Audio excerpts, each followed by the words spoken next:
Revivado por su palabra con su amigo Elías Gómez, un capítulo por día a la vez. Y te invito a que te suscribas y active la campanita de notificaciones y compartas con tus amigos, familiares y conocidos. Estamos en el capítulo 22 del libro Hechos de los Apóstoles. El capítulo es un capítulo muy interesante, ya que nos relata, nos detalla algunos elementos, algunas cosas de la vida propia de Pablo.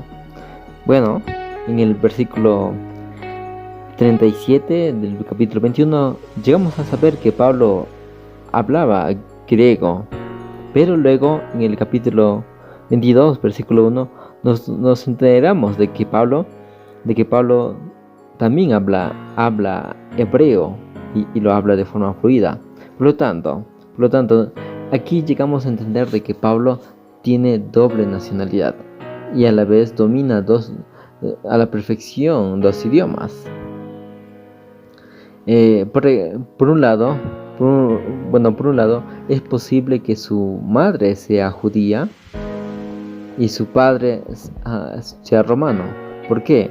Porque Pablo en este capítulo nos revela de que tiene dos nacionalidades. Aquí en el versículo 3 dice así: yo soy judío, nacido en Tarso de Cilicia, pero educado en esa misma ciudad a los pies de Gamaliel, instruido cuidadosamente en la ley de nuestros padres, celoso de Dios como todos vosotros sois hoy. Eso lo dice en el versículo 3. Pero en el versículo 26 dice así: al oír esto, el centurión avisó al tribuno y le dijo: ¿qué vas a hacer? Porque este hombre es romano, tal como Pablo lo dijo, ¿no? en el versículo 25. Y luego se le pregunta a Pablo, y Pablo responde en el versículo 28: yo soy romano de nacimiento. Así que es muy interesante conocer esto de la vida de Pablo. Pablo es judío de nacimiento y a la vez romano de nacimiento. Para que esto sea cierto, la explicación es la siguiente: que su madre haya sido judía y su padre haya sido romano. No es de que Pablo adquirió la nacionalidad judía después, no es de que Pablo adquirió la nacionalidad romana después, sino que él mismo lo declara que él es judío de nacimiento y a la vez romano de nacimiento. Muy interesante este dato en la vida de Pablo. ¿Por qué? Porque Pablo usa esos elementos de su vida a favor del cristianismo. Cuando se dirige a los judíos, él se presenta como judío. Yo soy judío.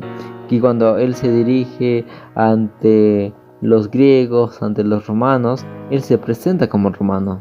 Es decir, Pablo no está mintiendo, sino que está usando ciertos elementos de su vida a su favor para que el evangelio de Cristo no sea manchado. Ahora entendemos el por qué Dios llamó a Pablo como su siervo para poder predicar.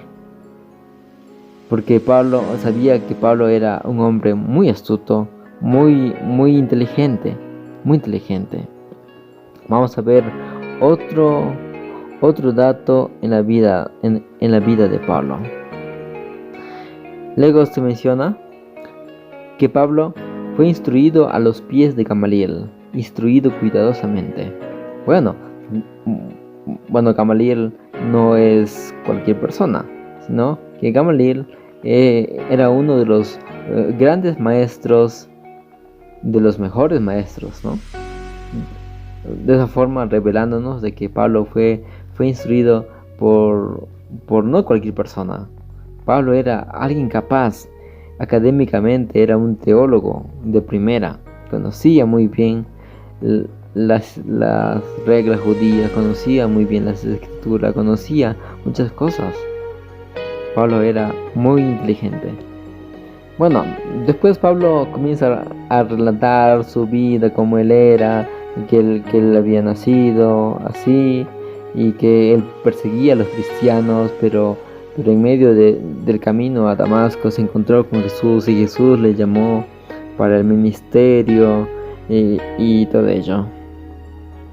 Pero las personas no querían escuchar a Pablo. No querían escuchar a Pablo porque escuchaban la historia de Pablo y lo veían muy interesante, pero a la vez una historia incongruente porque Pablo hablaba de que Cristo lo había llamado, pero los judíos no querían aceptar a Jesús como el Mesías. Bueno, aquí quiero resaltar en el versículo 16 que dice así: Ahora pues, ¿qué esperas? Levántate, bautízate y lava tus pecados, invocando su nombre. Muy interesante, ¿no? Que Jesús mismo le dijo a Pablo que se bautice, en otras palabras, que se rebautice. Y se suponía que él era un teólogo, un conocedor de la palabra de Dios, pero estaba erróneo, en camino erróneo. Por lo tanto, Pablo era necesario que se bautizara de nuevo. Muchas personas hoy en día son personas conocedoras de la palabra de Dios, son personas de otras denominaciones no adventistas, pero que están en el error, conocen de la Biblia, pero están en el error, y por lo tanto se necesita que seamos bautizados. Luego en el versículo 26 se revela de que Pablo estaba presente en la muerte del diácono Esteban, y que Pablo era uno de los que habían consentido en la muerte, es decir, uno de los que habían ocasionado la muerte de Esteban. Entonces la gente no quiso escuchar, y el versículo 23 dice que arrojaban su ropa y echaban polvo al aire, una expresión de que las personas lanzaban lo que tenían a su alcance, ¿no? Su cinto, su cinturón, echaban polvo al aire, significa que decían lisuras. Realmente la gente estaba muy aturdida y quería a toda costa poder matar incluso a Pablo. Pero de este capítulo podemos resaltar lo siguiente: que Pablo es un siervo de Dios que supo usar las habilidades, supo usar los elementos de su vida para el favor del cristianismo. Ahora, yo te pregunto, nos preguntamos, ¿cómo eres y qué estás haciendo para el avance de la obra? ¿Qué estás haciendo para el avance de la obra misional? ¿Cómo estás avanzando? ¿Qué estás haciendo? ¿Estás siendo como Pablo? ¿Estás predicando el evangelio? ¿Estás usando los elementos que Dios te ha dado en tu vida para el favor del avance de la obra de Cristo? Estaba para pensar. Eso fue el Revivados del día de hoy. Un abrazo, que Dios te bendiga, que tenga la paz del cielo. Chao.